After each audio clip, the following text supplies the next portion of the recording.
I can tell that I'm not willing to make a strong decision. And it's like a really bummer thing to recognize about yourself, because the choice can only be made by me. It is as easy as making the choice, yet I still, in this moment, can't sit here with certainty and say I know I'm going to make the right choice.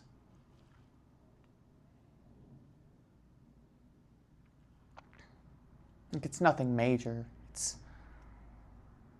I'm basically going to distract myself by eating more than I should. I've done it for so often in my life.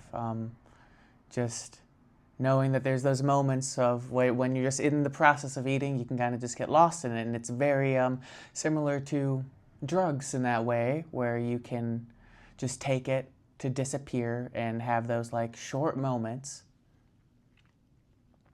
where all the trouble goes away and you're not burdened with your thoughts.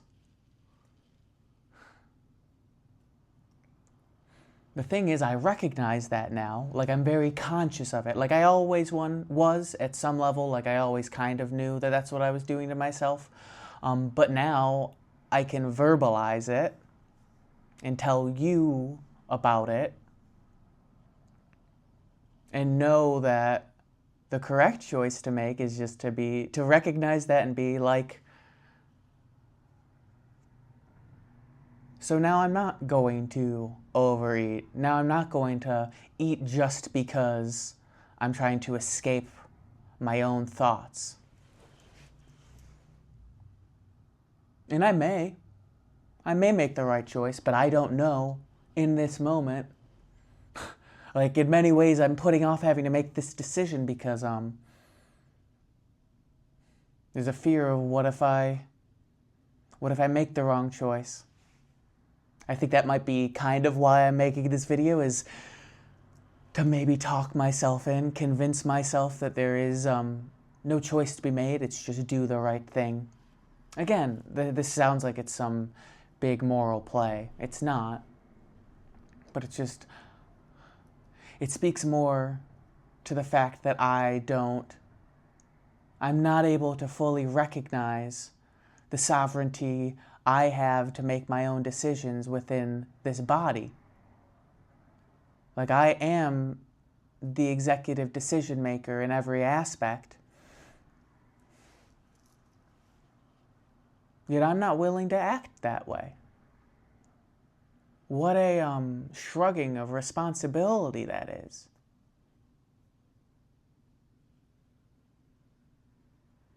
If not now, when? Like, you want to be at a place of perpetual peace? You believe that you can get there? That means that this has to be overcome. This is kind of one of the first steps and one of the most important for sure. To have discipline over the body. To be able to control your actions always.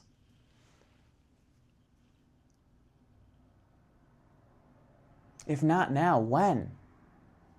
Genuinely, you need to get to a point where you actually answer that question. Because you can ask it rhetorically again and again in these videos, but like until the rubber hits the road and that is accepted, actually accepted, we're just going to find ourselves here again and again and again. Won't make for very entertaining content.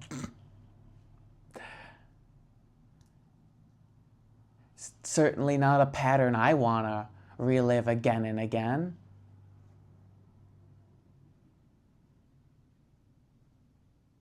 So just do the right thing. Make the right choice.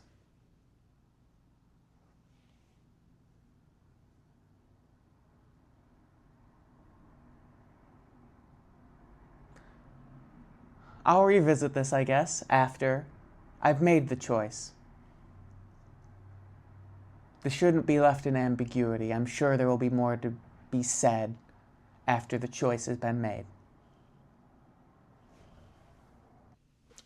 Maybe 2 or 3 years ago, I had this moment scrolling where, I don't know what, it was some popular post, and it elicited some kind of emotional reaction from me. I don't know. Not important.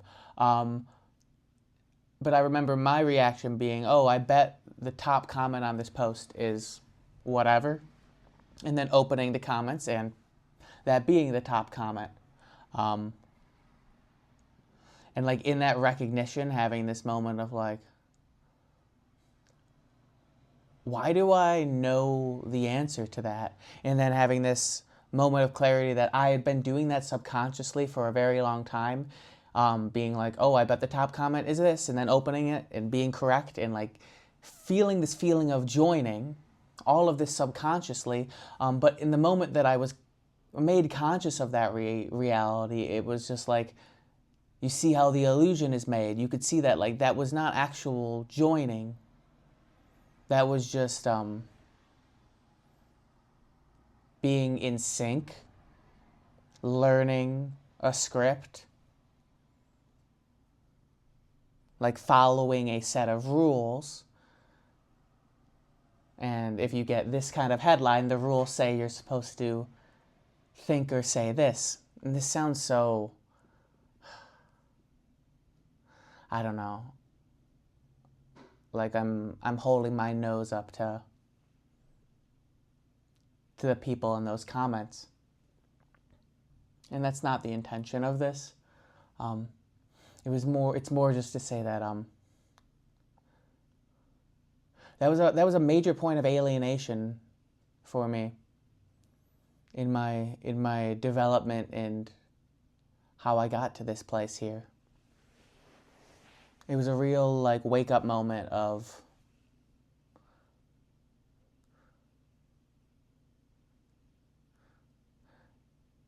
your true identity has not been accessed. Just one of those moments where like, oh, you think that you are a person who thinks this, this, and this. Like, you see a reaction, you see like some headline and you're like, oh, I came up with a joke.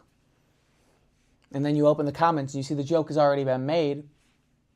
And like 1,000 people have liked that comment, which means all of these people made that joke at the same time. We were conditioned to like, you put in a certain amount of stimuli, you're going to get a certain outcome. And I guess I've always had a real problem with being part of a matched set. I've never liked fitting in, and I mean, I say that, but all I've ever wanted is to like be liked and all of that, just like everyone. But it's always had to be at this like, no, but I'm gonna stand out and you're going to like this character I created. This identity I forged.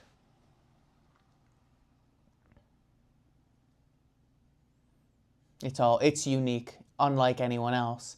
Yet, again and again, I have been fed the same, like the stimuli to the point that I have the same reaction to everything as other people in a way that does not feel natural once you see like outside of the scope. When you step back and you're like, oh, that wasn't someone living a life. That wasn't someone like aware of what was going on around them in a day-to-day sense. That was someone who was so lost that they would take any sense of direction. And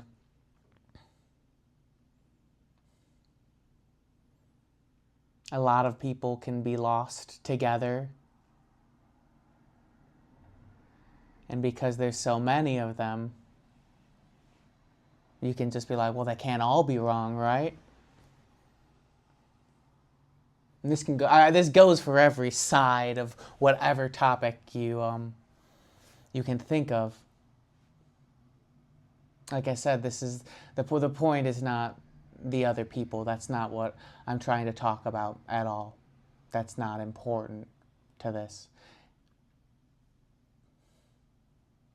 It's more the indication of I was not the person that I thought I was.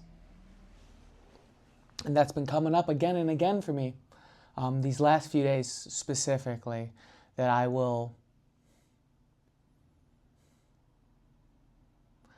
had this moment as I was walking through a cemetery a couple of days ago, and just thinking through this situation going through my head, and being like, if I were in this situation, I would do this, this, and this, and the this, and this that I was doing.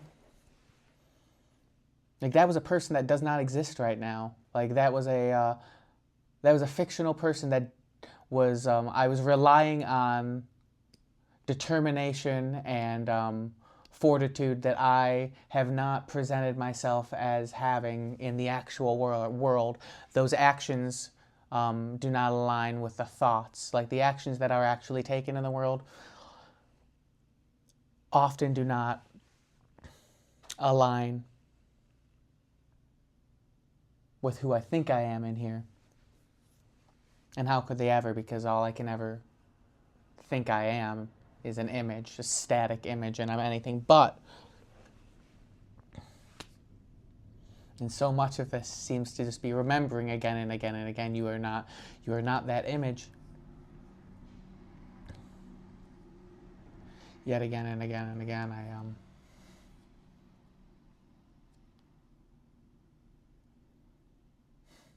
I continue to fall. I continue to fall for it,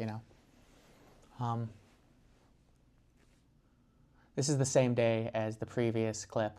I'm sure I indicated that in editing. I ate more than I should have. And what's funny is it's like I completely skipped that confrontation until right now making this video. And I'm grateful that I am making this video because I think if I didn't, I would not have ever come back to this thought to actually face the reckoning that no. I was kind of just hoping something would come out of the blue to make me change my mind, but it didn't. And isn't that something? Just kind of hoping for something.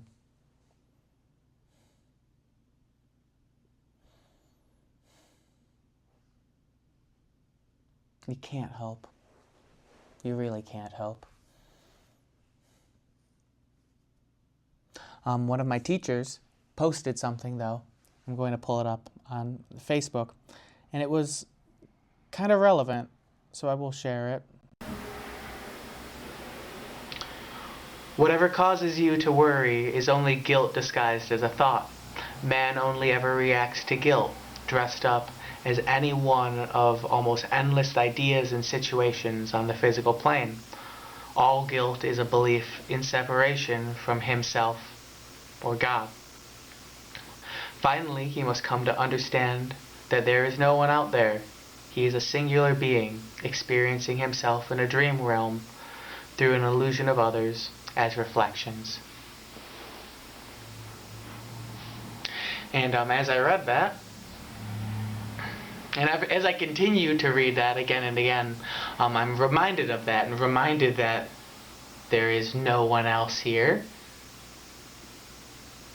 that I am speaking to myself, both in the sense that I'm alone in a room and the only people presently in this present experience hearing these words is myself, but also that you and I are one, that I'm only ever talking to myself. And that's so true. This is all guilt. When I remember that, and I can, right now, at a greater level, recognize that you listening to this are me, Like I can feel that. Like the guilt goes away because it's like, who am I trying to impress, really? I think so much of my anxiety, and I mean, duh, but there's so much of a like, I gotta do it for them. Like that I'm going to let other people down. Never gonna let other people down. There's no one to let down. It's only myself, and I can only better the life of myself. There's no stress. All I was doing earlier, and all I'm doing by talking about this, is just still perpetuating this lie that there is a problem to be had. All of this can just be skipped over, and we can stay in the remembrance that we're all one. And in that, there's nothing to be done. I could be in this room for eternity, and I am. And it's totally fine, and there's nothing to worry about, and there will never be anything to really worry about, because there can't be. Because there's nothing else. There's just this. There's only ever been this, and there only ever will be this. And right now I choose to do this. Ooh. I've been getting this, like, I've been calling it cosmic deja vu. Because, like, you get deja vu and it's like, oh, it feels like this happened before, but lately it's been like, oh, this thing's been happening thousands, millions of times. It's just this ancient remembering, you know, that like ancient remembering of, oh, I've been here before, and even more than that, I've been here forever, baby. We've been here forever. Isn't that wonderful? There's nothing to worry about. We just get to chillax for eternity in heaven. What could be better? Nothing, because this is all there is. This is all there could be.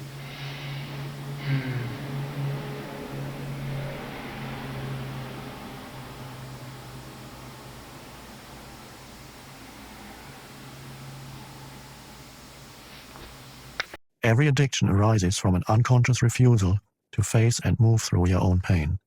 Every addiction starts with pain and ends with pain. Whatever the substance you are addicted to, alcohol, food, legal or illegal drugs, or a person, you are using something or somebody to cover up your pain.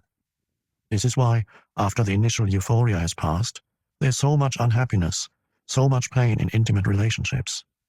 They do not cause pain and unhappiness. They bring out the pain and unhappiness that is already in you.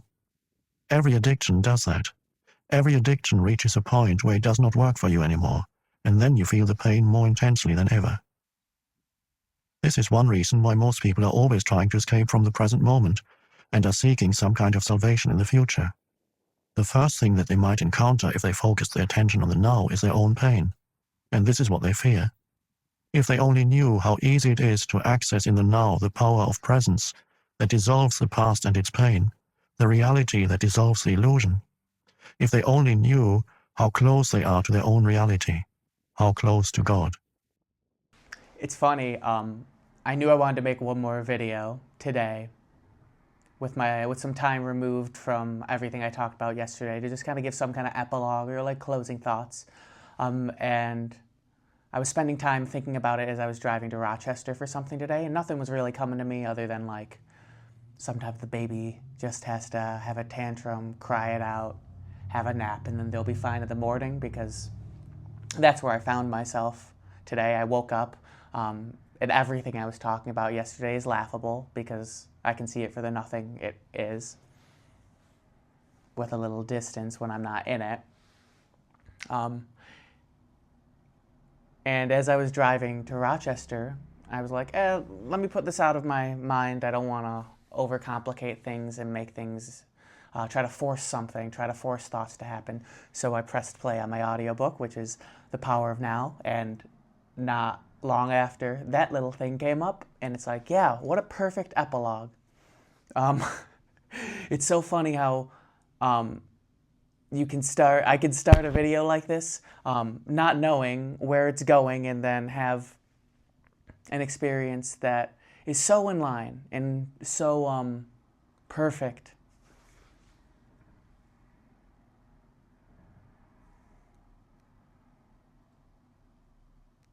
The pain needs to be felt. The feeling needs to be felt. It can be transmuted. It's so much easier. It's so much easier than you think. But you just have to allow the feeling to come. Can't run from it. Can't run from it. And you'll continue to make this video again and again with 1,000 different forms. I'm sure of it. And every time, the solution will be the same, and every time I'm sure we'll be back at this point where I say, you just gotta feel. Thank you for watching. I hope you have a wonderful rest of your day. Love you.